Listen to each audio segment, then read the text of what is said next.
Supreme court में Unnao rape case पर सुनवाई इस वक्त जारी है। कुलदीप सिंह सेंगर की सजा पर रोक और जमानत के खिलाफ सीबीआई की अर्जी पर सुप्रीम कोर्ट में इस वक्त सुनवाई की जा रही है। सीबीआई की तरफ से सॉलिसिटर जनरल तुषार मेहता अपना पक्ष रख रहे हैं, दलील रख रहे हैं। कोर्ट में तुषार मेहता की तरफ से यह कहा गया है कि एक बहुत ही भयानक मामला है। आईपीसी की धारा 376 और पॉक्सो एक्ट के तहत आरोप तय किया गया था, लेकिन सेंगर की सजा पर रोक लगाने में पॉक्सो का ध्यान नहीं रखा गया। वारदात के वक्त पीड़िता की उम्र 16 साल से कम थी, 15 साल की थी। तो सीबीआई की तरफ से तुषार मेहता अपना पक्ष रख रहे हैं, दलील रख रहे हैं और सुप्रीम कोर्ट में इस गंभीर मामले की सुनवाई इस वक्त जारी है। संजय शर्मा सुप्रीम कोर्ट से इस वक्त हमारे साथ में जुड़ चुके हैं। संजय, अभी तक इस मामले से जुड़ी क्या क्या पक्ष रखे गए हैं? सुप्रीम कोर्ट में सुनवाई से जुड़ी क्या जानकारी है आपके पास? सुप्रीम कोर्ट में अभी इस मामले की सुनवाई चल रही है। Solicitor general Tushar Mehta CBI की तरफ से दलीलें रख रहे हैं और उनका यह कहना है कि लोअर कोर्ट का जो फैसला था, जो निर्णय था, उसमें कई सारी ऐसी चीजें, ऐसे पहलू हैं जिसका हाई कोर्ट ने सेंगर को राहत देते समय ध्यान नहीं रखा है। ये पॉक्सो एक्ट का मामला है। पॉक्सो एक्ट में सजा सख्त होनी चाहिए, सजा पर अमल भी सख्त होना चाहिए, लेकिन जिस तरह से सिर्फ आर्टिकल 21 का आधार देकर इन तमाम गंभीर आरोपों का दोष सिद्धि को किनारे करते हुए, दरकिनार करते हुए उसे राहत दी गई है, वो किसी भी तरह से उचित नहीं है। और जिस तरह से राहत दी गई है उससे देश भर में रेप के, पॉक्सो एक्ट के जिस तरह से मामले चल रहे हैं, इस आदेश की दुहाई देकर सभी लोग राहत की मांग करेंगे तो ऐसे में न्याय का शासन कहां रह जाएगा। और गंभीर अपराधी भी इस तरह के जिस तरह से राहत कुलदीप सेंगर को दी गई है, उस राहत के आधार पर राहत मांगेंगे तो ऐसे में पॉक्सो एक्ट जैसे गंभीर नियम का और इस कानून के इसका कोई मतलब नहीं रह जाएगा। लिहाजा सीबीआई ने इन दलीलों के आधार पर सुप्रीम कोर्ट से आग्रह किया है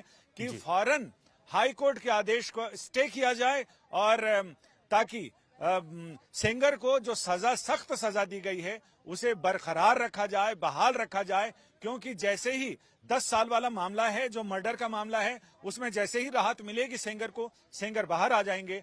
पीड़ित के परिवार का यह कहना है कि उसके बाहर आते ही उनके लिए संकट का, मुसीबत का एक और दौर शुरू हो सकता है। उन पर बेवजह दबाव बनाए जाएंगे और उन्हें प्रेशर में लिया जाएगा, उनकी सुरक्षा को खतरा है। इन तमाम चीजों पर दलीलें दी जा रही हैं। संजय, क्योंकि इस मामले को आप बहुत बारीकी से देखते भी आ रहे हैं, तो तुषार मेहता की तरफ से वो कौन से पॉइंट अभी तक उठाए गए हैं जो इस मामले के बैकग्राउंड से भी जुड़े हुए हैं, जिसमें यह भी कहा गया कि हाई कोर्ट ने पॉक्सो एक्ट की भावना का यहां पर ध्यान नहीं रखा गया? ऐसे कौन से पॉइंट है जो इस वक्त सुप्रीम कोर्ट में सीबीआई के अधिवक्ता की तरफ से उठाए गए हैं? चूंकि ये रेप का मामला है तो इसमें बहुत सारी ऐसी चीजें जो असहज लग सकती हैं लोगों को। एक तो पॉक्सो एक्ट की बात कही गई है, जिसमें कहा गया कि उस समय पीड़िता की उम्र 15 साल 10 महीने थी, यानी 16 साल की भी नहीं थी। और इसके साथ ही ये कहा गया कि रेप की परिभाषा में एक पेनिट्रेटिव रेप होता है, पेनिट्रेटिव सेक्सुअल असॉल्ट होता है। तो उन्होंने कहा कि वो भी इसमें किया गया था। लिहाजा आरोप बहुत गंभीर हैं। जिस तरह आप देखें तो इसमें जो अपराध के लिए मानसिकता होती है, वो पूरी मानसिकता इसमें सिद्ध हुई है। लोअर कोर्ट के फैसले के विभिन्न पहलुओं को solicitor general Tushar Mehta court के सामने रख रहे हैं और वो इस बात पर ही जोर दे रहे हैं कि ये तमाम चीजें बताती हैं कि आरोप और अपराध कितना भयानक था, मानवता को शर्मसार करने वाला था। एक नाबालिग लड़की के साथ दुष्कर्म, वो भी ऐसे आदमी ने, वो कोई अनपढ़ या फिर कोई गांव का रहने वाला आदमी नहीं था जिसे चीजें समझ में नहीं आती हैं, लेकिन ये वहशियाना हरकत ऐसे आदमी ने की जो जनता का रिप्रेजेंटेटिव रह चुका है, जो सांसद रह चुका है। तो ऐसे उनका ये साफ कहना है कि जनप्रतिनिधि की जिम्मेदारी, उसका चरित्र कीर्तिवान होना चाहिए। लेकिन उन्होंने जिस तरह के आरोप में अदालत ने उनको दोषी ठहराया है, वो तो जनप्रतिनिधित्व शब्द को भी शर्मसार करने वाला है। तो ऐसे में उनको ऐसी सजा दी जानी चाहिए कि आम लोगों के लिए वो नजीर बने, ऐसी राहत नहीं जिससे कि लोग नजीर लेकर और अपने लिए राहत की मांग करें। तो ऐसे में यह कहा गया कि पूरी न्यायिक प्रक्रिया का ये दुरुपयोग हो जाएगा और जिन लोगों को सजा मिलनी चाहिए अपने किए की कुकर्मों की, वो सजा से बच जाएंगे अगर ये आदेश लगातार लागू रहता है। लिहाजा इस पर तुरंत स्टे लगाया जाए और इसको रद्द करने के साथ ही सेंगर की जो पुरानी सजा है लोअर कोर्ट वाली, उसको बहाल रखा जाए। संजय, जो भी अपडेट आता है वो तो आप बताते ही रहिएगा, लेकिन अब चूंकि निचली अदालत जिसको कहा गया कि एक फैसला आया जो एक मिसाल की तरह रहा, फिर हाईकोर्ट से एक फैसला आया जो राहत की तरह पर रहा, और उसके बाद अब सुप्रीम कोर्ट में इस मामले की सुनवाई चल रही है। तो पूरे देश की नजर इस वक्त इस मामले पर है, क्योंकि इस मामले का चरित्र ऐसा है, ये मामला इतना गंभीर है कि सबकी निगाहें इस पर टिकी हुई हैं।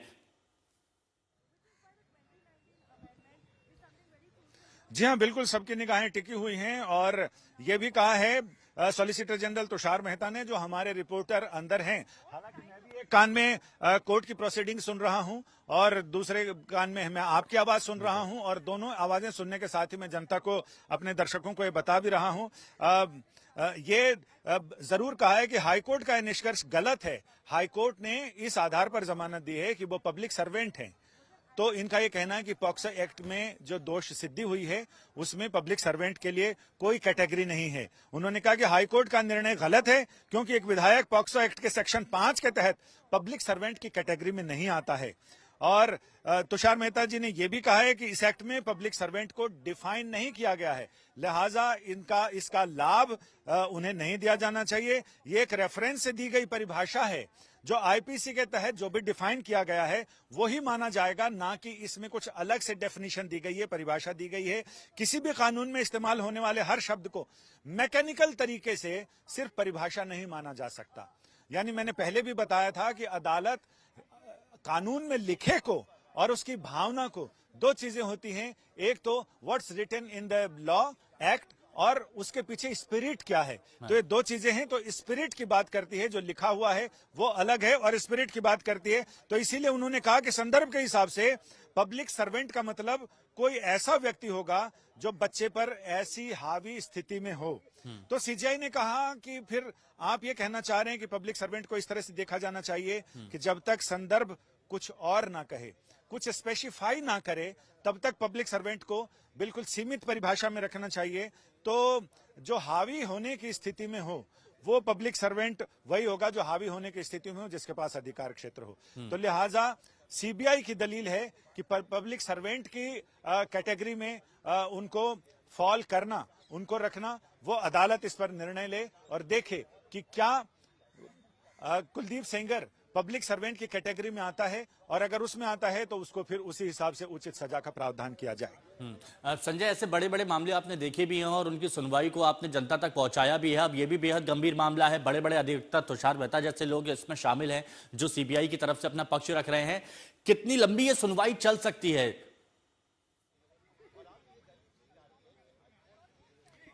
चूंकि अभी तो सरकार के,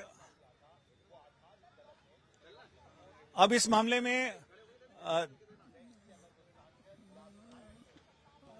इनकी तरफ से आर्गुमेंट शुरू हो गए हैं, जिसमें पब्लिक सर्वेंट है या नहीं उस पर तुषार मेहता की तरफ से तो दलीलें हो गई हैं। अब ये दूसरे पक्ष की तरफ से दलीलें दी जा रही, बचाव पक्ष की तरफ से। तो ऐसे में मुझे लग रहा है कि इनकी दलील के बाद फिर सीबीआई की तरफ से रिवेटल होगा और उसके बाद ही अदालत इस मामले में आदेश पारित करेगी।